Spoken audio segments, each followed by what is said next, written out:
இப்போ வந்து இவ்வளவு விமர்சனம் வந்து நிறைய முஸ்லீம்கள் சீமானை விட்டு கைகள் விட்டு போன பிறகு சரி இனியாவது திரும்பி கொண்டு இது வந்து இந்த மாதிரி எல்லாம் நாங்கள் கையில் எடுக்கலை, மதம்லாம் எங்களுக்கு தேவை கிடையாது, நாங்கள் பாட்டு அரசியல் பண்ணிட்டு போகிறோம் அப்படின்ட்டு மாறிட்டு போனான்னு பார்த்தா இன்னமும் அந்த விஷமத்தோட தான் பேசுகிறான். இப்போ முல்லை பெரியாருக்காக நடந்த ஒரு பொது போராட்டம்னு சொல்லி பச்சை துண்டை போட்டு போராட்டம் பண்ணுறாங்க. இது இந்த ஒரு வாரத்துக்குள்ளே நடந்த ஒரு போராட்டம். இதில் என்ன செய்கிறாரு, இந்த விஷயத்தை தொட்டு பேசுகிறார் சீமான். நான் என்ன முஸ்லீம்களையும் கிறிஸ்தவர்களையும் அழைக்கலையே, என்னை பற்றி அப்படி சொல்லுகிறார்கள் அந்த ஏற்கனவே மறுத்திருந்தார்ல, அந்த டயலாக் எதுலையும் போட்டு நான் என்ன அந்த போப்பானா எல்லாரையும் இதை கிறிஸ்தவ மார்க்கத்திலேருந்து அழைக்கிறதுக்கு அப்படிங்கிற மாதிரி அந்த அண்டப்புழுகை பிடிக்கிட்டு அதுக்கப்புறம் அதில் என்ன செய்கிறாருன்னு கேட்டால் பேசிட்டு வரும்போதே மதங்கள்லாம் தேவை கிடையாது, மதங்கள் தேவை கிடையாதுங்கிற மாதிரி அரசியல் அது எது சொல்கிறேன், மதங்கள் தேவை கிடையாது, முஸ்லீம் தானே இஸ்லாமும் தேவையில்லை தானே, மதங்கள் தான் ஆபத்து, மதங்களால் நாட்டுடைய முன்னேற்றம் தடுக்கப்படும் அப்படின்னு சொல்லி தானும் சொல்லிவிட்டு இதைத்தான் அம்பேத்கரும் சொன்னார், இதைத்தான் பழனி பாபாவும் சொன்னார் என்று எடுத்துக்கொண்டு மதங்களை எல்லாம் விடுங்கிறார். விடுன்னு சொல்றது ஒரு பகுத்தறிவான தீக்கா இவன் சொன்னான்னா ஒரு அர்த்தத்தில் எடுத்துக்கலாம். ஏன்னு கேட்டால் அவன் எல்லா மதத்தையும் விடுன்னு சொல்லிட்டு மதமே வேணாங்கிற ஒரு கோட்பாட்டை நோக்கி அழைக்கிறான். இவன் எப்படிப்பட்டவன், ஒரு மதத்தை வச்சுக்கிட்டு இருக்கிறான், மதங்களை வச்சுக்கிற மதத்தை விடுன்னு சொல்லலாமா? அப்போ நீங்கள் இருக்கிற மதங்கள்லாம் விடணுமே தவிர நான் வச்சுக்கிற மதத்துக்கு வாங்கங்கிறான். அதனுக்கு அர்த்தம் மதங்கள் முட்டுக்கட்டைன்னு சொல்லக்கூடிய ஒருத்தனால் மதத்தை உண்டாக்க முடியுமா?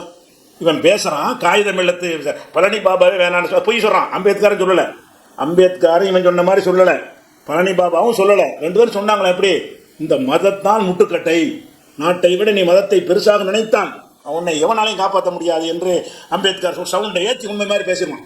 பெரிய பெரிய தலைவர்கள் பேரில் பேச போகிறோம், அவ்வளோ பொய் தேடி பார்த்து அப்படி சொல்லியிருக்க மாட்டாங்க. பழனி பாபா சொன்னார், அம்பேத்கர் சொன்னார், சாக்ரட்டிஸ் சொன்னார், ஹிட்லர் சொன்னார், என்னத்தையாவது சொல்லுவான். இவங்க இப்படி படித்தவன் நினைத்துக்கொண்டு விவரமாக பேசுவான் நினைத்துக் கொள்வார்கள், உண்மை கிடையாது, அதில் எதுவுமே அப்படி சொல்லி இருக்க மாட்டார்கள். அப்படிங்கிற அடிப்படையில் என்ன இப்போ என்ன பேசியிருக்காங்க, இதில் என்ன பேசுகிறான்னா நான் மதத்துக்கு அழைக்கிறேன்னு சொல்லி ஆரம்பிச்சுட்டு வந்து மதம் தான் முட்டுக்கிட்ட, மதத்தில் இருக்காதே அப்படிங்கிறான். அப்போ முஸ்லீமாக இருக்காத, கிறிஸ்தவனாக இருக்காத, இந்துவாக இருக்காத, வந்து நான் புது இந்துல சேர்ந்துக்கங்கிறான். அதான் அர்த்தம். நீ மதங்கள் வேணான்னு பொதுவாக சொல்கிறீங்க, உனக்கு அரசியல் கட்சிக்கு ஏன்டா அந்த வேலை, நீ எதுக்கு மதம் நடத்திட்டு இருக்கிற, எதுக்கு முப்பாட்டை வழிபட சொல்ற, எதுக்கு அந்த திருவிழாக்களை கொண்டாடணும்னு சொன்ன, அரசியல் மாதிரி நடத்து அப்படின்னு இல்லாமல் என்ன செய்யறான்னு கேட்டால் பழனி பாபாவை துணக்கு அழைத்து இந்த விஷயத்தை பேசுறப்ப அவ்வளோ பொய்ங்கிற நிரூபிக்கிறான். பழனி பாபா இவன் சொன்னதுக்கு மாற்றமாக தான் பேசினார் நிரூபிக்கிறான். முதல் விஷயம் என்னன்னு கேட்டால் இவர் டேஞ்சரான தத்துவத்தை என்ன விதைக்கிறான்னு கேட்டால் சத்தத்தை போட்டுறது. நாடு கொள்ளை போகும்போது, வளங்கள் கொள்ளை போகும்போது என் மதம் மேற்தி என்று இருந்தாயானால் உன்னை எவனாலையும் காப்பாற்ற இயலாதுன்னு ஒரு பயிர் டயலாக் போடுறான் பாருங்களா. அது பாருங்க அந்த வீடியோவை. சொல்ல விரும்ப எது அழிந்தாலும் சரி, தமிழ் மொழிக்கு அழியட்டும், தமிழ் இனம் அழியட்டும், காடு மலைகளால் அழிக்கப்படட்டும், மணலா அள்ளி விற்கப்படட்டும், நீரா உறிஞ்சி விற்கப்படட்டும், மலங்களா கொலை போகட்டும், எது செத்தாலும் எது போனாலும் சரி, என் சாதியும் மதமும் செத்துவிடக் கூடாது என்று நீங்கள் எண்ணுவீர்களானால் உங்கள் சாவை எவனாலும் தடுக்க முடியாது.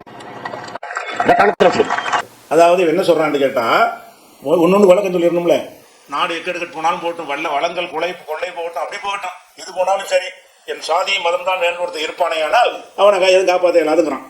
அடே இதே டயலாக் நான் திருப்பி இப்படின்னு சொல்லலாம்ல, காடுகள் கொள்ளை போனாலும், நாடுகளுடைய வளங்கள்லாம் கொள்ளை போனாலும் என் மொழி தான் பெருசு ஒருத்தர் இருப்பானையானால் காப்பாற்ற எல்லாம் சொல்ல முடியாது. இதே மாதிரி என்ன டயலாக் பேசுற நீ, மதத்துல ஒருத்தன் இருப்பானையானால் அதனால என்கிட்ட பாதுகாக்கப்படாது, இந்த மதத்துல இருந்துகிட்டு தானே வெள்ளையனெல்லாம் விரட்டணும், வெள்ளைக்காரன் இந்த நாட்டை விட்டு விரட்டினமே யார் விரட்டினா, மதவாதிகள் விரட்டினாங்களா, மதம் இல்லைங்கிறவர்கள் விரட்டினார்களா? மதவாதிகள் தான் விரட்டினாங்க. அது இந்துக்களா இருந்தாலும் முஸ்லிம்களா இருந்தாலும் சரி, அவரவர்கள் மத நம்பிக்கையில இருந்து கொண்டுதான் இந்த தேசத்தின் வளத்தை சுரண்டும் போது எதிர்த்தார்கள். மதத்தில் இருந்தா எதுக்கு இயலாதுங்கிறான், போய் சொல்றான். ஒரு மதத்தில் இருந்து கொண்டால் நாட்டுக்கு எதிராக தான் போக சொன்னா இந்தியா சுதந்திரம் அடைஞ்சிருக்காத. என்ன மாதிரி டயலாக் விடுறான்னு கேட்டா, நாடு கொள்ளை வளம் போகும்போது, கொள்ளை அடிக்கப்படும் பொழுது என் சாதி மதம் பெருது என்று இருந்தால் காப்பாற்ற இயலாதுங்கிறான். அப்ப நாடு கொள்ளை போகும்போது என் மொழிதான் பெருசு என்று இருந்தால் காப்பாற்ற இயலாது சொல்லலாம்ல. இதே மாதிரி அப்ப காரணம் என்னன்னா, நீங்க அந்த காரியத்தை கண்டுகொள்ளாமல் இருப்பது காரணமே தவிர சாதி மதம் காரணமே இல்லை. நாடு கொள்ள போகும்போது என் குடும்பம் தான் பெருசு இருந்தாலும் காப்பாற்ற இயலாது, என் மொழிதான் பெருசு இருந்தாலும் காப்பாற்ற இயலாது, என் இனம் தான் பெருசுன்னு மௌனமா இருந்தாலும் காப்பாற்ற இயலாது, என் மதம் தான் இருந்தாலும் காப்பாற்ற எதுக்கு உள்ள ஒரு விஷயம் இது. அவங்கதான் நாடு கொள்ள போகும்போது பார்த்துக்கிட்டு இருந்தா காப்பாற்ற இயலாதுங்கிறது சாதி மதத்துக்கு மட்டும் தான் வருமா? எல்லாத்துக்கும் வரும்ல. திருப்பி இருக்க ஆரம்பத்தில் கேளுங்க தான் பேசுறது, அப்பதான் விளங்க உங்களுக்கு. கேட்டா அம்பேத்கர் சொல்லிட்டாராம், நாடு கேடுகட்டு போனாலும் என்ன என்று சொல்லி அவன் என்ன செய்யறான், இருந்தானே ஆனால் அவனை எதுவும் முன்னேற்ற முடியாது அப்படின்னு சொல்லி அம்பேத்கர் சொல்லிட்டாருங்கிறான். அம்பேத்கர் அப்படி சொன்னாரா? அம்பேத்கர் தான் சாதி அடிப்படையில் இடஒதுக்கீடை வாங்கி கொடுத்தாரு.